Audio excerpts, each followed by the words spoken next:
Un clérigo compró una vez un caballo. El vendedor le aseguró que había hecho una elección perfecta. Este caballo fue criado en una atmósfera religiosa. Le explicó. No puede gritarle arre para que se mueva. No responderá. Tiene que decirle gloria al Señor. Y en lugar de so para que se detenga, tiene que decirle amén. El clérigo pagó el caballo, se subió al lomo del mismo y dijo gloria al Señor. Y el caballo salió trotando a la casa del clérigo. Después de un par de kilómetros, una liebre cruzó el camino y asustó al animal. El caballo comenzó a galopar por el campo hacia un precipicio de 150 metros. En pánico, el clérigo olvidó las instrucciones. ¡So, so!, gritaba una y otra vez tirando de las riendas, pero seguía a todo galope. Finalmente, en el último momento, el predicador se acordó. ¡Amén!, gritó. Y el caballo se detuvo al borde mismo del precipicio. ¡Vaya!, exclamó el agradecido pastor. ¡Gloria al Señor!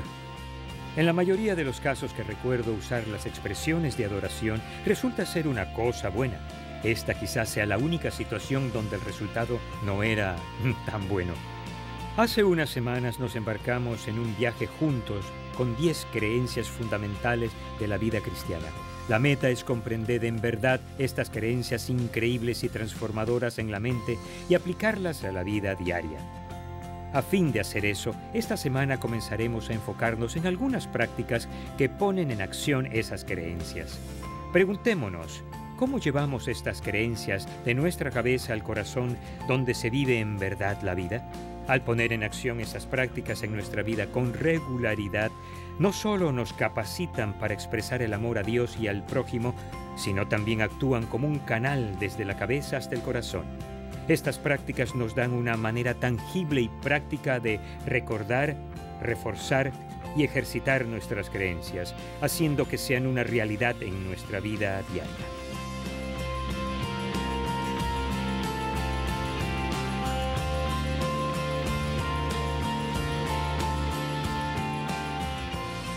La primera práctica que quisiera ver es la adoración. Aquí nos hacemos la pregunta clave. ¿Cómo honro a Dios del modo en que se merece? Te digo que esto va más allá de enseñarle a un caballo a responder a órdenes de adoración. Al leer los principios de la Biblia sobre la adoración y ver cómo los ponen en práctica los seguidores de Dios del Antiguo y el Nuevo Testamento, llegamos a esta idea clave. Adoro a Dios por quien es Él y lo que ha hecho por mí. Dilo en voz alta conmigo. Adoro a Dios por quien es Él y lo que ha hecho por mí. Uno de mis ejemplos favoritos proviene de la vida de un hombre llamado Pablo y su compañero en el ministerio, Silas. Ellos viajaban de ciudad en ciudad cumpliendo la comisión de Jesús de llevar el evangelio del reino hasta los confines de la tierra. Cuando llegan a la ciudad de Filipos, se encuentran en una situación difícil.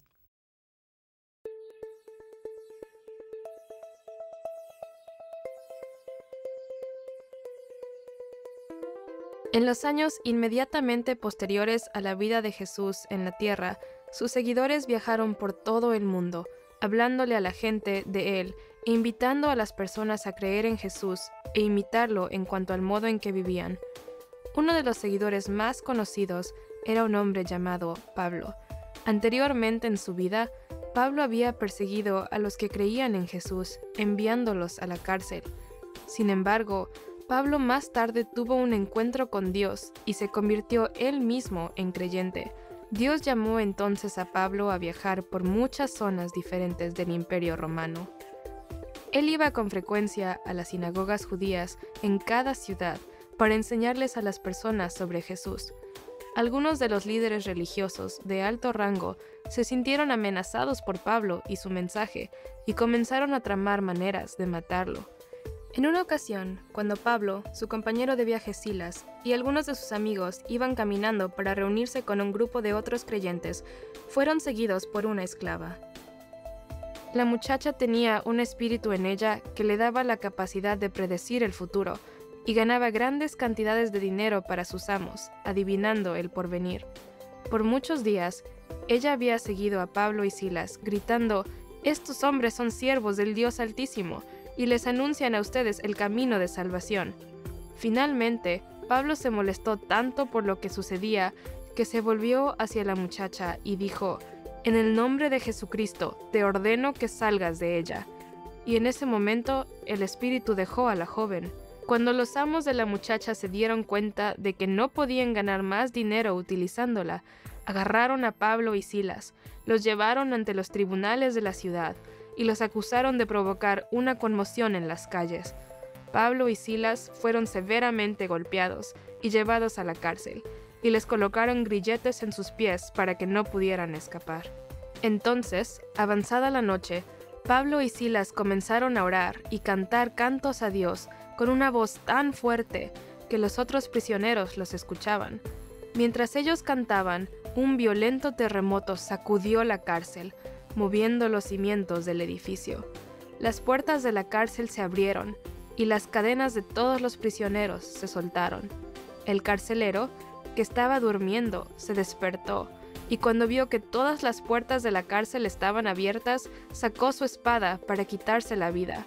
Sin embargo, Pablo gritó: «No te hagas ningún daño, todos estamos aquí». El carcelero se apresuró a la celda de la cárcel y se arrodilló delante de Pablo y Silas.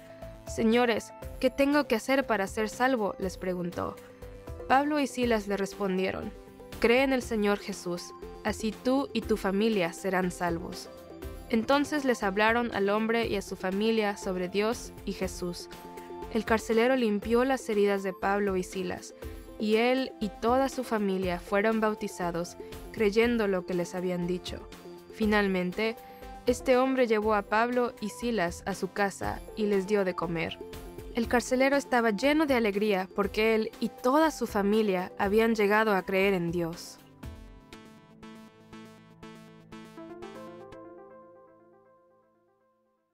Voy a explicarte un poco más de lo que en realidad sucedía en Hechos capítulo 16, versículos 16 al 25. Pablo y Silas no solo veían cómo las vidas cambiaban, sino que transformaban la cultura y la economía de una ciudad. El Evangelio, cuando se acepta en el corazón, crea cambios integrales en la vida y los lugares donde vivimos a todo nivel. Por eso los desnudaron, los golpearon con varas y los flagelaron. ¿Recuerdas a otro flagelado? Adivinaste, Jesús. La flagelación romana era brutal. El instrumento de castigo consistía en un látigo con varias tiras de cuero en las cuales se colocaban cerca de los extremos pedazos de hueso y plomo. Cada golpe sobre la espalda desnuda literalmente hacía que se abriera la carne en el cuerpo. Luego de esto, Pablo y Silas fueron llevados a la cárcel. En ese punto, la mayoría reconsideraríamos el nivel de nuestro compromiso con Dios. No Pablo y Silas. A medianoche comenzaron a orar y entonar cantos a Dios. ¿Qué pasaba por la mente de estos dos hombres que causó este tipo de actividad? Luego, Pablo escribiría una carta a los romanos y en esencia les diría: a la vista de todo lo que Dios ha hecho por nosotros, solo es razonable que le entreguemos nuestra vida como un sacrificio vivo a Él. Pablo y Silas consideraron lo que acababan de experimentar y lo que Dios ya había hecho antes por ellos y prometía aún hacer por ellos, concluyendo que Él era más grande, y comenzaron a cantar. Tenía sentido para ellos y tal vez hizo que los otros prisioneros se rascaran la cabeza y pensaran.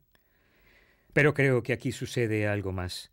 La práctica de la adoración, recordando quién es Dios y lo que ha hecho por ellos, realmente los ayuda a llevar estas creencias de la cabeza al corazón y les da la valentía para poder cantar. Dios está a punto de hacer algo más por ellos que será añadido a su próximo servicio de adoración. Hechos capítulo 16, versículo 26. De repente se produjo un terremoto tan fuerte que la cárcel se estremeció hasta sus cimientos. Al instante se abrieron todas las puertas y a los presos se les soltaron las cadenas.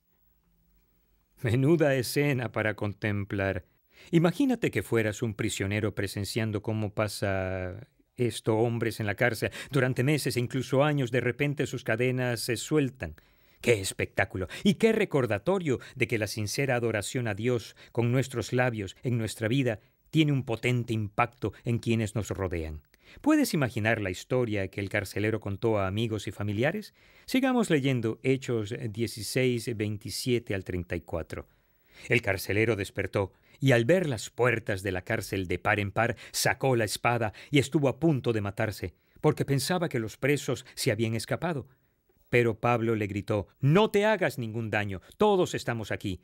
El carcelero pidió luz, entró precipitadamente y se echó temblando a los pies de Pablo y de Silas. Luego los sacó y les preguntó: «Señores, ¿qué tengo que hacer para ser salvo?» «Cree en el Señor Jesús, así tú y tu familia serán salvos», le contestaron.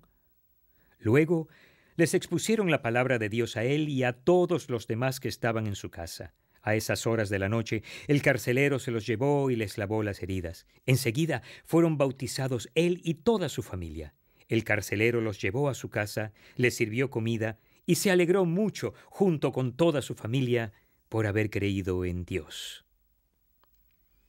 Pablo y Silas y la familia del carcelero no fueron los únicos que experimentaron el poder de la adoración. Piensa en el canto del salmista en el versículo clave. «Vengan, cantemos con júbilo al Señor, aclamemos a la roca de nuestra salvación. Lleguemos ante Él con acción de gracias, aclamémoslo con cánticos». La mayoría de los que hacemos este estudio no nos enfrentamos a la persecución que Pablo y Silas sufrieron, pero hay cristianos en el mundo que sí las sufren. Los llamamos la iglesia perseguida.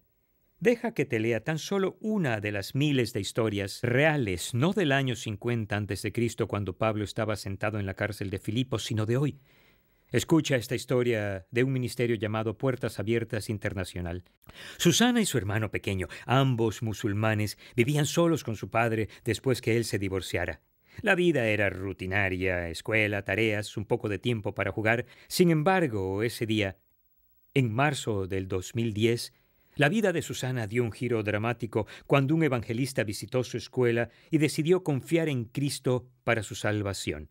Después de un mes de mantenerlo en secreto, le llegó la noticia a mi padre de que me había convertido al cristianismo, recuerda Susana.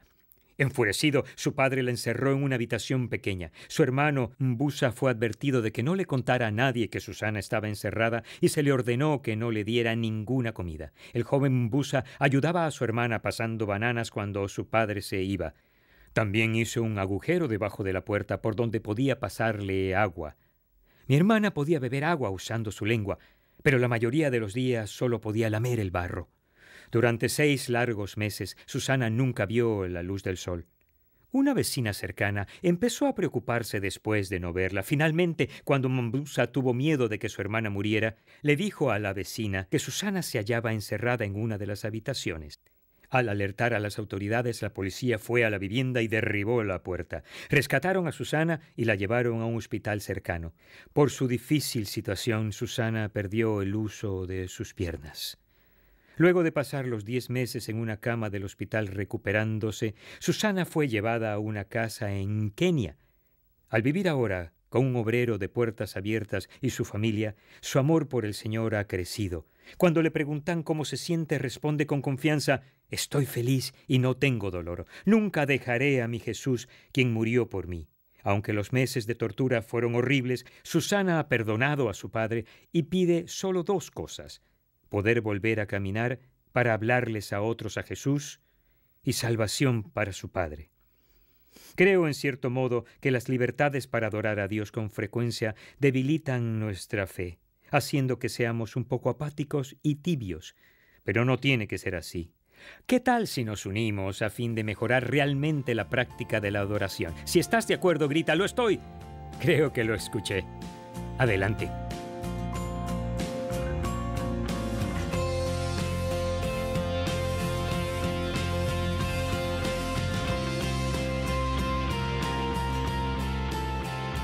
Vayamos a lo práctico y hablemos de cómo podemos vivir esta práctica de la adoración cada día. Número 1. Reconozco diariamente a Dios por quien es Él y lo que ha hecho por mí. Número 2. Adoro a Dios en privado y colectivamente con los cantos que entono, las palabras que digo y el modo en que vivo mi vida. Te desafío a que revises las 10 creencias de las que hemos hablado o las 5 primeras. Repasa las ideas clave y di en alto los versículos clave al levantarte, de camino a donde quiera que vayas y al ir a la cama. Busca cantos que declaren estas verdades y entónalos en voz alta. Cántalos al despertarte en la mañana. Sé de esas personas locas que cantan en voz alta en el auto. Cántale suavemente al Señor antes de dormir. La última manera que podemos aplicar la práctica de la adoración a la vida es haciendo algo que la mayoría olvida, pero es inmenso. Número 3. Cuando le atribuyo valía a Dios como su Hijo, una valía inmerecida me es atribuida a mí. La palabra adorar significa atribuirle valía a alguien o a algo. Siempre que le atribuimos valía a Dios por quien es Él y lo que ha hecho por nosotros, recordamos que una de las cosas que ha hecho por nosotros es darnos el derecho a ser llamados hijos de Dios y herederos de toda su herencia. Cuando reconocemos que Dios es digno, le da la vuelta a la situación y nos recuerda lo dignos que somos para Él. En Salmos 95 el adorador canta: porque el Señor es el gran Dios, el gran Rey sobre todos los dioses. Vengan, postrémonos reverentes, doblemos la rodilla ante el Señor nuestro Hacedor, porque Él es nuestro Dios y nosotros somos el pueblo de su prado. Somos un rebaño bajo su cuidado. Un increíble resultado de adorar a Dios por quien es Él y lo que ha hecho por nosotros es un incremento en lo valiosos que somos para Él. Somos el pueblo de Dios. Eso, amigo, debería infundirnos gran alegría y confianza para enfrentar cada día. Si necesitamos autoestima, sumérgete en un poco de estima de Dios. Si crees eso, di: gloria al Señor.